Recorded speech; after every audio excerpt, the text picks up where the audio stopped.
4월 총선을 두 달여 앞두고 국민의힘은 운동권 심판론을, 민주당에선 정권 심판론을 내세우고 있습니다. 민주당은 선거제, 특히 비례대표 선출 방식을 아직 결정하지 않고 있습니다. 이 시간엔 선거제 문제 등 정치권 현안 짚어봅니다. 민주당 서은숙 최고위원 나오셨습니다. 최고위원님 안녕하세요. 네, 안녕하세요. 반갑습니다. 반갑습니다. 네. 민주당이 선거제 문제를 전 당원 투표에 붙이기로 하고 실무 준비에 착수한 것으로 이제 전해졌습니다. 언제 투표하고 결론은 언제쯤 나옵니까? 네, 전당원 투표를 하겠다고 정해진 건 아니고요. 아, 확정된 건 아닙니까? 네, 확정된 건 아니고요. 오늘 제가 이 방송을 마치고 최고위원 회의를 가면 오늘 논의가 좀 길게 이어질 것 같습니다. 그래서 아마 그 과정에서 전당원 투표를 하는 것도 하나의 의제로 올라올 것 같은데, 보도나 이렇게 언론에서 이제 전당원 투표를 하려면 준비가 필요하거든요. 네. 저희가 어떤 결정을 할 때 플랜 A로 갈 수도 있고 B로 갈 수도 있는데, 전당원 투표를 한다고 결정이 났을 경우에는 준비 기간이 또 길어질 수 있으니 이제 플랜 A에 대비한 준비를 해놓은 것이고요. 아마 그것이 A가 될지 B가 될지 모르겠지만 준비를 해놓은 것이고, 다만 이제 전당원 투표를 하겠다라고 결정하고 논의를 시작하는 것은 아닙니다. 네. 네. 네. 지금 민주당 지도부가 네. 뭐 여러 가지 안을 놓고 많이 이제 득실을 생각하고 계세요. 득실이라기보다 이제 그 합리성이라든지 그렇죠. 그 전에 약속한 네. 것도 있고 하니까 어떤 것이 좋을까 이제 보고 계실 텐데, 이제 언론 보도에 따르면 권역별 병립형 비례대표제에 무게가 좀 실려 있다. 네. 맞습니까?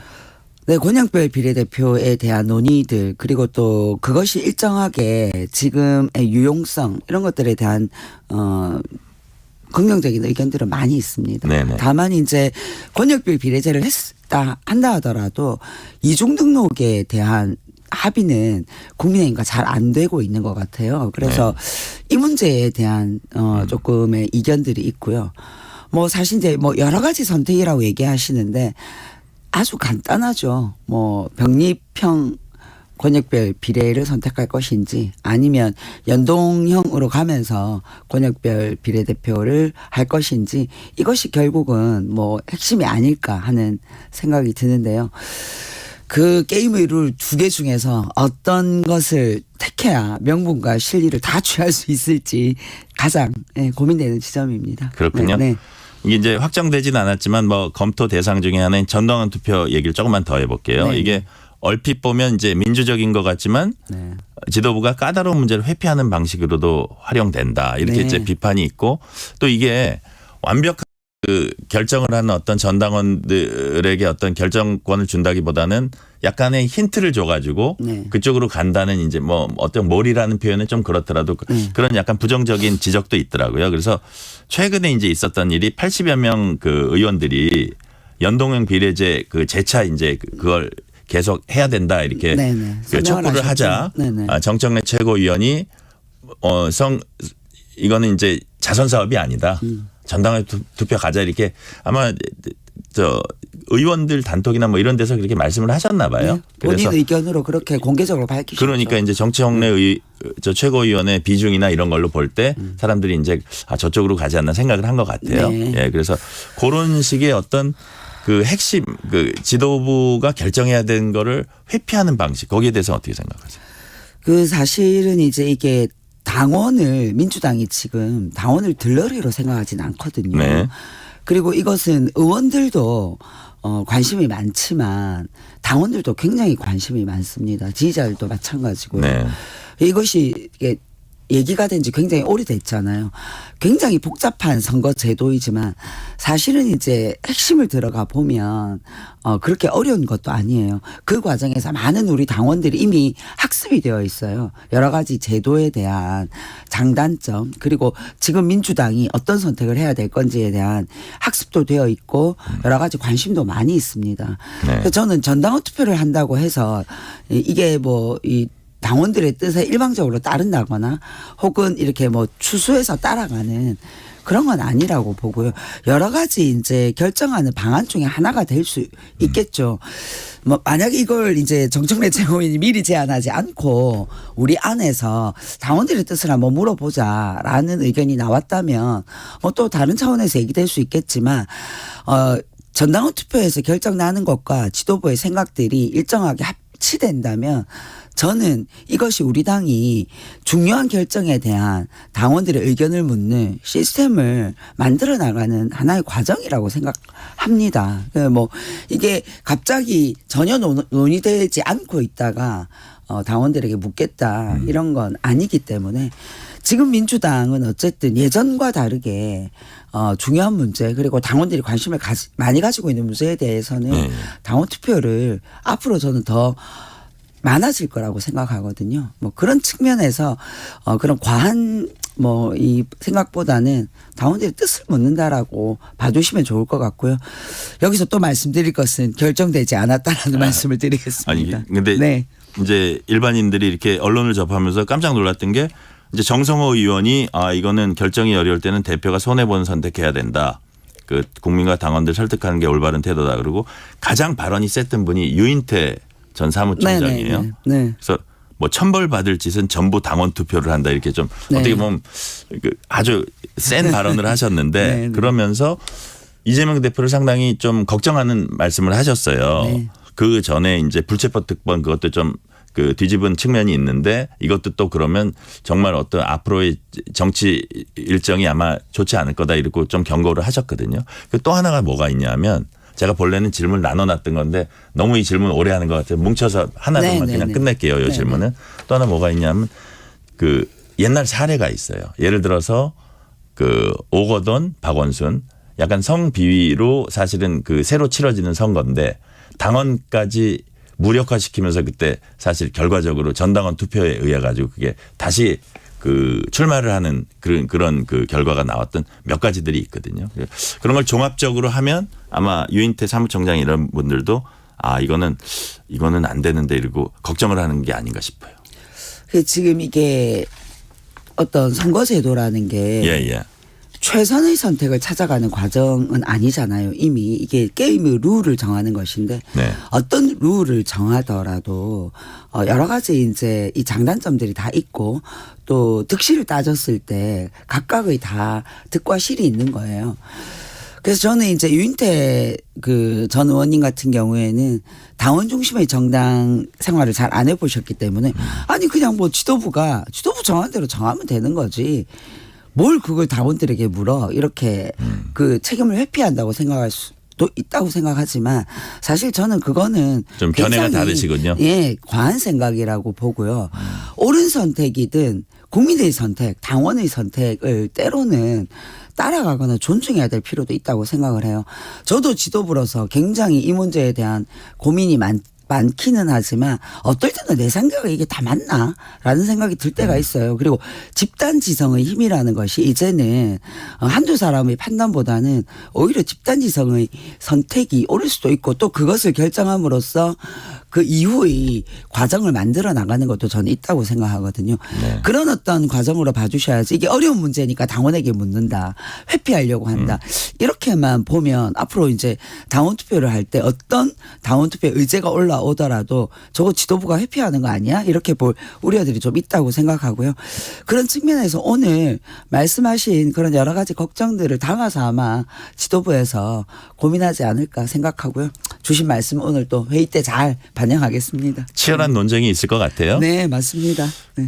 이거와 관련해서 국민의힘은 그동안 이제 민주당 때문에 선거제 못 정했다 이렇게 볼멘 소리를 좀 했었거든요. 네. 동시에 결정 지연에 따른 이제 플랜 B를 가동하고 있어요. 네, 병립형을 그렇죠. 고수하면서 위성정당 당명까지 이제 공개를 했어요. 이 같은 행동 어떻게 보세요? 자, 사실 이제 룰 협상은 이게 룰을 정하는 것은 협상을 해야 되는 거잖아요. 국민의힘은 이미 뭐 병립형으로 가겠다. 다수당당하게 위성정당까지 하겠다라고 얘기하고 있는데 이제는 협상 테이블에 앉으면 정하면 되는 것이죠. 그 민주당은 사실은 이제 고려해야 될 것들이 너무 많아요. 민주당이 지금 위성정당 하겠다고 하면 언론이 어떻게 나올까요? 난리가 나겠죠. 근데 국민의힘이 위성정당 하겠다고 하면 그것에 대한 비난은 하나도 없어요. 오히려 저는 국민의힘은 굉장히 어떤 것으로부터도 구속받지 않고 아주 자유롭게 이 여러 가지 자기들의 견해나 룰에 대한 이야기를 하고 있는데 민주당은 하여튼 여러 가지에 많이 갇혀 있는 상황입니다. 그래서 민주당 입장이 정해지면 이제 룰 협상이 시작되면 되는데 이 협상의 과정에서 이 책임을 뭐 이재명 대표 때문에 이 룰이 정해지지 않는다라고 하는 것은 계속해서 이제 이재명 탓, 민주당 탓만 하고 있는 그런 모습이라는 생각이 들고요. 사실 물밑에서의 룰 협상은 계속 진행되고 있습니다. 여러 가지 것들이 진행되고 있는 과정이기 때문에 저는 너무 늦지 않게 결정 날 거라고 생각합니다. 네. 이번 총선을 치를 구도로 국민의힘 운동권 심판론을 민주당 정권 심판론 내세우고 있습니다. 특히 이제 한동훈 비상대책위원장은 운동권 정치 청산이 시대 정신이다라고 이제 강조하고 사실 이번 선거의 방점도 여기 찍고 있거든요. 학생 운동권 출신이자 민주당 지도부로서 여기에 대해서 한 말씀 해 주세요. 네, 말씀하신 것처럼 선거는 시대 정신의 반영인데 지금 시대 정신이 과연 운동권 청산이 시대 정신인가 저는 묻고 싶고요. 많은 국민들께서는 지금 민생의 어려움이나 그다음에 앞으로 이제 우리에게 닥쳐올 저출생의 문제, 기후위기의 문제 이런 것들이 오히려 이번 총선의 시대 정신이라고 보고 계신다고 생각하고요. 많은 국민들은 오히려 운동권 심판보다는 윤석열 정권과 한동훈 비대위원장에 대한 심판, 윤동권에 대한 심판이 더 이번 총선의 핵심적인 문제라고 보고 있다는 생각이 들거든요. 윤석열 대통령도 그렇고 한동훈 비대위원장도 그렇고 두 분의 공통점이 좀 있는 것 같은데 국민들의 목소리나 국민들의 의중에 대한 고민을 하기보다는 본인들이 하고 싶은 얘기를 중심으로 많이 하시는 것 같아요. 근데 정치는 자기 얘기를 하는 것보다는 국민들이 듣고 싶어하는 얘기를 좀 해주셔야 될 것 같아요. 그리고 이 지금 이 중간 평가 성격의 이 총선이 운동권 심판으로 정권 심판이 저는 가려질 수는 없다는 생각이 들거든요. 그래서 아마 선거 끝나고 나면 혹독한 민심의 결과를 보시게 될 것인데 운동권 심판이 시대 정신이라면 저는 유권자의 선택이 그것을 보여줄 거라는 생각이 듭니다. 그래서 한동훈 비대위원장이 얘기하는 운동권 심판은 윤석열 정권 심판을 가릴 수 없다라고 저는 그렇게 생각합니다. 네. 이재명 대표는 운동권 청산보다 지금 시급한 것은 검사 독재 청산이다. 이거 어떻게 보세요? 네, 제가 아까 말씀드린 것처럼 예. 이 정권에 대한 이 심판의 성격이 결국은 이 검사를 통한 검사 출신의 대통령, 검사 출신의 야당 비대위원장, 검사 출신의 장관들 그리고 요직에 앉아있는 이 검사 출신들이 만들어내는 이 검사공화국에 대한 국민들의 심판이 이번 총선에 저는 가장 기본적인 성격이라고 생각하고요. 그런 것들에 대한 민심이 아마 드러나지 않을까 생각합니다. 네. 친명계와 친문계 사이의 공천 갈등 와중에 운동권 출신들이 민주당 내에서도 이건 결과적인 건데요. 네. 그 압박을 받는 이제 모양새가 조금 보이고 있어요. 네. 예를 들어서 친문 현역 의원 지역구의 친명 의원 인사들이 출사표 던지고 네. 예컨대 뭐 임종석, 윤건영 의원 등은 불출마, 험지 출마 요구까지 받고 있어요. 그래서 지금의 이 분위기가 민주당 내에서도 86 운동권이 조금 약간 역할이 축소된다 그러나 약간 압박을 받는 분위기 그런 거 있지 않습니까? 그 사실 이제 지금 국민의힘도 그렇고 민주당도 그렇고 공천 과정에 예. 다선 의원에 대한 여러 가지 이제 뭐 불출마를 해야 된다, 지역을 바꿔야 된다, 결단해야 된다 이런 얘기들이 많이 나오고 있잖아요. 사실 그건 이제 국민들의 어떤 이 다선 의원에 대한 피로도를 반영한 거라는 생각이 꼭 들거든요. 86 세대가 그렇죠. 아니라 86 세대뿐만 아니라 그분들이 이미 나이도 많이 들고 그렇죠. 다선도 했다. 그렇죠. 예, 그렇기 때문에 이제 그런 공격을 받는 것인데 예. 지금 이 민주당의 시스템이 검증을 통하고 공모를 하고 또 적합도 조사를 하고 면접을 통해서 결국은 심사를 하게 되는데 이 과정 어디에 86은 안 된다. 운동권은 안 된다. 이게 들어갈 수 있는 틈이 별로 없고요. 네. 저는 이제 민주당은 다선에 대한 인위적인 배제는 해서는 안 된다. 오히려 이것 또한 당원이나 국민들이 선택해야 된다라고 얘기하고 있거든요. 그래서 저는 특별히 지금 민주당의 공천 과정에 86이나 운동권들이 인위적으로 배제될 수 있을 만한 것은 별로 없다는 생각이 들고요. 당원이나 국민들이 그 과정에 참여해서 보여줄 것이라고 생각합니다. 네. 이재명 대표가 신년 기자회견에서 6.25 전쟁은 군사 충돌이 누적된 결과다 이렇게 말을 했습니다.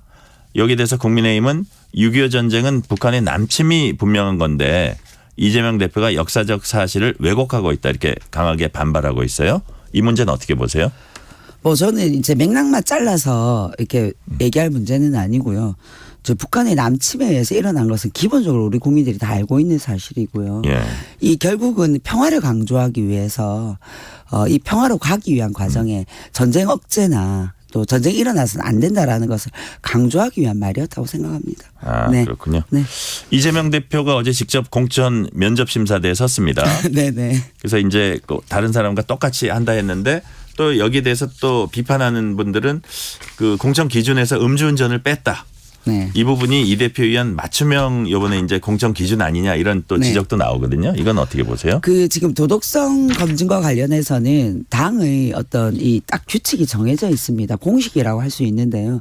그것에 맞추어서 다 진행되어 있기 때문에 이재명 대표가 검증 과정에서 특혜를 받을 수 있는 건 없습니다. 이미 다 노출되어 있는 것이고 또 여러 번의 선거를 출마한 분이시기 때문에 네. 저는 대표라고 해서 특혜를 받을 수 있는 그런 구조는 아니라고 생각하고요.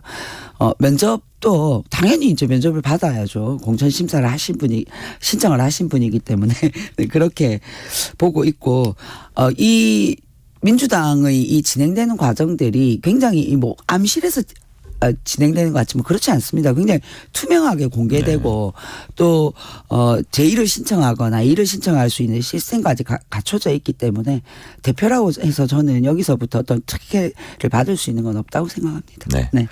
이현주 전 의원 복당 문제를 두고 이제 미묘한 파장이 일고 있어요. 그래서 처음에 이제 알려진 거는 이재명 대표가 직접 이현주 전 의원 복당을 권유했다 이렇게 알려졌었거든요. 근데 어젠가요? 최근에 정성호 의원이 이현주 전 의원 복당 권유는 내가 한 거다 이렇게 주장을 네. 하고 네. 그랬더니 이원욱 의원은 윤리심판원 조사를 할 사안이다 이렇게 비판을 하고 했어요. 제가 보니까 이게 네. 또 그때 또 탈당을 했었잖아요. 그렇죠. 네. 국민의힘 탈당하기 전에 민주당도 탈당했었잖아요. 맞습니다. 그래서 네. 뭐 거기에 대해서는 사과를 해야 된다 이런 것도 있고 약간 공천 문제가 또 얽혀 있을 수도 그렇죠. 있을 것 같아요. 맞습니다. 그래서 미묘한 것 같습니다. 아주 미묘하죠. 예. 뭐 사실은 이제 선거 시기에 탈당하셨던 분이 복당의 절차를 밟는 과정들은 예. 되게 이제 쉽지는 않거든요. 특히나 또 이제 이현주 의원처럼 뭐 국민의힘도 탈당하고 민주당도 탈당했던 분이 다시 민주당으로 복당한다고 했을 때는 저거 출마하려고 그러는 거 아니야? 라는 오해를 당연히 받을 수 있죠. 네. 그래서 저는 이런 과정들은 조금 세심한 과정들이 필요한데 이게 이제 알려지는 과정에서 약간 좀 오해도 있었던 것 같고요. 또 여러 가지 절차나 또 이런 과정들이 무리가 조금 있었던 것 같아요. 그래서 우리 당원들 내에서도 여기에 대해서 여러 가지 의견들이 있고 뭐 최고위원들 내에서도 약간의 이 의견들의 조금 차이가 있기도 하고요. 뭐 저도 총선을 앞두고 이렇게 무리한 이 복당을 하거나 하는 것들은 조금 좋은 모양새는 아닌 것 같다는 생각이 듭니다. 개인적으로. 네. 이번 총선에서 이재명 대표가 말씀하신 그 목표인 151석 달성 네. 가능하다고 보세요? 가능하게 만들어야죠. 한 석이라도 더 이기는 것. 그래서 총선이 끝나도 계속될 이 검사 정권에 대한 견제와 이런 것들이 저는 필요하다고 보고요. 151석을 만들기 위한 노력을 지금부터 열심히 해야 된다고 생각합니다. 네. 네. 마지막으로 시간이 이제 조금 남았는데요. 네. 다음 주에 광주에서 최고위 연다고 들었습니다. 네, 네, 네. 이 시점에서 광주에서 현장 최고위 여시는 이유 한마디로 말씀해 주시면 뭔가요? 지금 광주에서 사실은 최고위원회를 그동안 뭐 부산이나 네. 뭐 대전이나 한 거에 비해서 조금 시간이 오래됐거든요. 그래서 이제 5.18 묘역도 가고 또 광주도 가는 것이지 뭐 특별히 지금 어떤 의미를 가지고 간다기보다는 광주의 우리 지지자들과 또 총선 준비를 위한 그런 필승의 결의를 다지기 위한 그런 거라고 봐주시면 좋겠습니다. 그렇군요. 네. 오늘은 여기까지 듣겠습니다. 네. 서은숙 민주당 최고위원이었습니다. 감사합니다. 고맙습니다. 전종철의 정격시사 1부 순서는 여기서 마치고